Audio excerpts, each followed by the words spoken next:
Assalamualaikum warahmatullahi wabarakatuh. Kembali lagi di channel YouTube Aizani Daroin. Kali ini saya akan bikin contoh soal AM atau Asesmen Madrasah Materi Fikih tingkat Madrasah Sanawiyah tahun 2025. 1. Ani minjamkan penggaris kepada temannya dan akan dikembalikan setelah temannya selesai menggarisi bukunya. Dalam istilah Islam disebut A. Ad-dainu, B. Al-bay'u, C. Al-ariyah, D. Al-ujrah. Jawabannya ialah C. Al-ariyah. Soal nomor 2. Kegiatan pinjam-minjam yang sering dilakukan di masyarakat merupakan contoh bahwa setiap manusia A. merupakan masyarakat individu, B. merupakan masyarakat paguyuban, C. membutuhkan hajat yang banyak, D. membutuhkan pertolongan. Jawabannya ialah D. membutuhkan pertolongan. Soal nomor 3. Surah Al-Maidah ayat 2 yang berbunyi Bismillahirrahmanirrahim Wala ta'awanu 'alal ismi wal 'udwan. Ayat di atas merupakan A. anjuran tolong-menolong dalam takwa, B. perintah tolong-menolong dalam kebaikan, C. larangan tolong-menolong dalam takwa, D. larangan tolong-menolong dalam dosa. Jawabannya ialah B. perintah tolong-menolong dalam kebaikan. Soal nomor 4. Memberi pinjaman uang kepada seseorang untuk membeli minuman keras dan untuk judi hukumnya adalah A. sunnah, B. mubah, C. makruh, D. haram. Jawabannya ialah D. haram. Soal nomor 5. Orang yang minjami adalah salah satu rukun pinjam-minjam disebut juga A. musta'ir, B. musta'ar, C. mu'ir, D. sigat. Jawabannya ialah C. mu'ir. Soal nomor 6. Perhatikan kalimat berikut. 1. Mampu berbuat baik. 2. Mengambil manfaat barang. 3. Ada manfaatnya. 4. Barang milik sendiri. 5. Bersifat tetap. 6. Menjaga barang dengan baik. Yang termasuk syarat barang yang dipinjam A. 1 dan 2, B. 3 dan 4, C. 3 dan 5, D. 1 dan 6. Jawabannya ialah C. 3 dan 5. Soal nomor 7. Andi minjami uang 1 juta kepada seorang Rudi. Setelah jatuh tempo, Rudi belum bisa mengembalikan uang tersebut. Sebaiknya yang dilakukan Andi adalah A. menagih dengan paksa, B. lapor saja ke polisi, C. memberi kelonggaran, D. memberi peringatan. Jawabannya ialah C. memberi kelonggaran.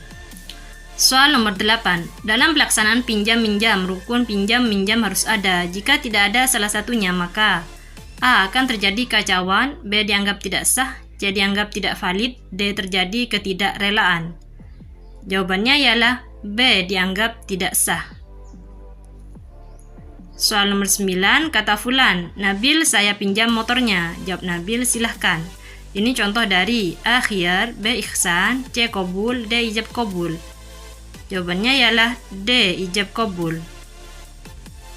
Soal nomor 10. Utang piutang dengan pinjam-minjam hukum asalnya adalah sama, yaitu A. sunnah, B. mubah, C. makruh, D. haram. Jawabannya ialah A. sunnah. Soal nomor 11. Perhatikan hadis berikut. Bismillahirrahmanirrahim. Ma min muslimi yukridu musliman qardam marratain illa kana kasodaqatiha marrata. Rawahu Ibnu Majah. Hadis di atas menjelaskan bahwa seorang yang beri utang atau pinjaman 2 kali nilainya sama dengan A. sedekah 1 kali, B. sedekah 2 kali, C. sedekah 3 kali, D. sedekah jariah. Jawabannya ialah A. sedekah 1 kali. Soal nomor 12.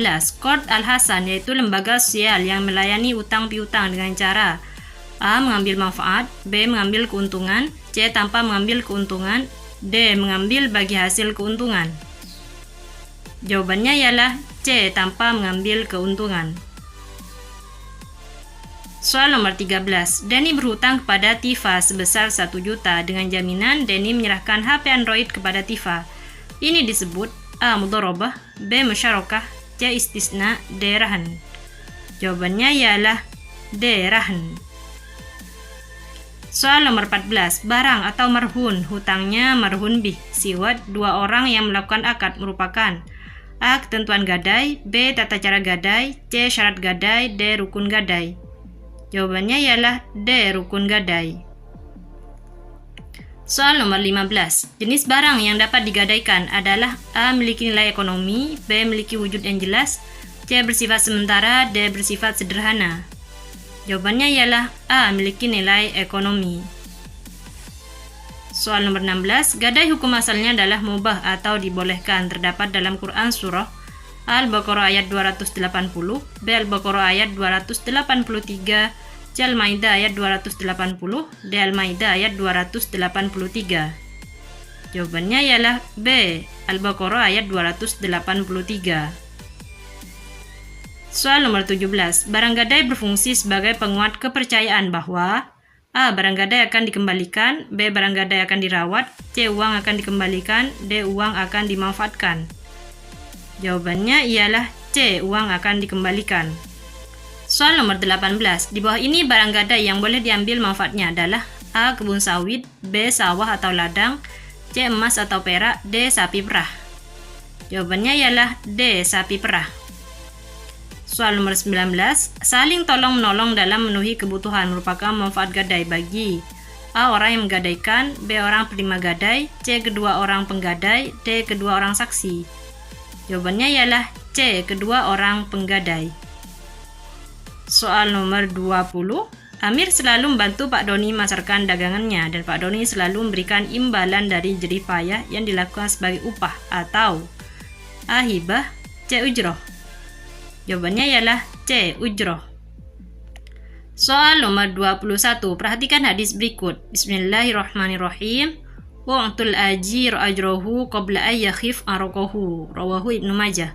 Hadis di atas menganjurkan bahwa untuk memberikan upah hendaknya A. Setelah selesai bekerja, B. Setelah kering keringatnya, C. Sebelum mulai bekerja, D. Sebelum kering keringatnya. Jawabannya ialah D. Sebelum kering keringatnya. Soal nomor 22, dalam ajaran Islam dibolehkan untuk menyusukan anak kepada orang lain dengan memberikan upah. Terdapat dalam Quran surah A. Al-Baqarah ayat 323, B. Al-Baqarah ayat 233, C. An-Nisa ayat 135, D. An-Nisa ayat 123. Jawabannya ialah B. Al-Baqarah ayat 233. Soal nomor 23. Berakal sehat dan memayis, tidak terpaksa dan punya kemampuan adalah syarat dari A. Pihak pengupah, B. Pihak pekerja, C. Pengupah dan pekerja, D. Orang yang menjadi saksi. Jawabannya ialah C. Pengupah dan pekerja. Soal nomor 24. Salah satu hikmah disyariatkan upah yaitu A. Terjadinya suatu kemungkaran, B. Susahnya mencari lapangan pekerjaan, C. Terpenuhinya kebutuhan kemewahan, D. Terpenuhinya nafkah keluarga. Jawabannya ialah D. Terpenuhinya nafkah keluarga. Soal nomor 25, keutamaan bayar upah kepada pekerja yang sangat membutuhkan untuk biaya hidup keluarga yaitu A. Pada awal kerja, B. Pada pertengahan, C. Pada akhir kerja, D. Setelah kerja selesai. Jawabannya ialah A. Pada awal kerja.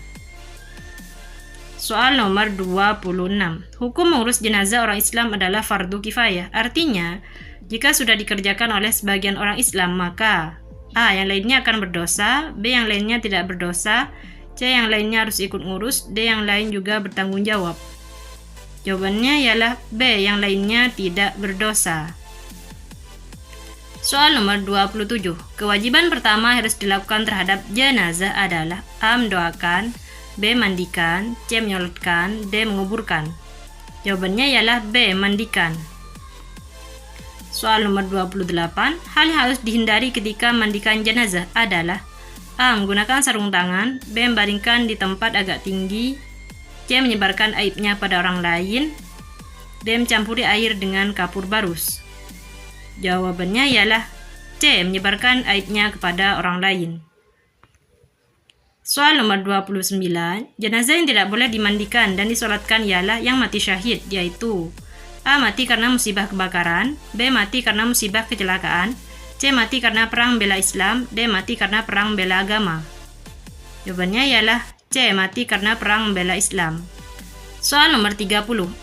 Jika yang meninggal laki-laki di lingkungan perempuan dan tidak ada muhrimnya, maka A. Jenazah tidak perlu dimandikan, B. Jenazah tetap dimandikan, C. Jenazah langsung diwudukan, D. Jenazah ditayamumi pakai sarung tangan. Jawabannya ialah D. Jenazah ditayamumi pakai sarung tangan. Soal nomor 31. Kain kafan jenazah laki-laki disunahkan sebanyak A. 2 lapis, B. 3 lapis, C. 4 lapis, D. 5 lapis. Jawabannya ialah B. 3 lapis. Soal nomor 32, apabila kain kafan kurang untuk menutup seluruh badan atau kurang panjang, maka A. ditarik ke kaki bagian kepala kelihatan, B. ditarik kepala bagian kaki kelihatan, C. ditali tengah kepala dan kaki kelihatan, D. kain kafan tidak usah ditali. Jawabannya ialah B. ditarik ke kepala bagian kaki kelihatan. Soal nomor 33, niat, berdiri bagi yang mampu, takbir 4 kali, membaca Al-Fatihah, sholawat, doa, dan salam, termasuk A. ketentuan sholat jenazah, B. syarat sholat jenazah, C. rukun sholat jenazah, D. sunnah sholat jenazah. Jawabannya ialah C. rukun sholat jenazah. Soal nomor 34, perhatikan hadis berikut. Bismillahirrahmanirrahim.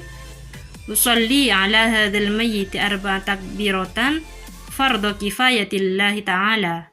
Bacaan niat di atas dibaca apabila A. jenazahnya anak-anak, B. jenazahnya perempuan, C. jenazahnya laki-laki, D. jenazahnya waib. Jawabannya ialah C. jenazahnya laki-laki. Soal nomor 35.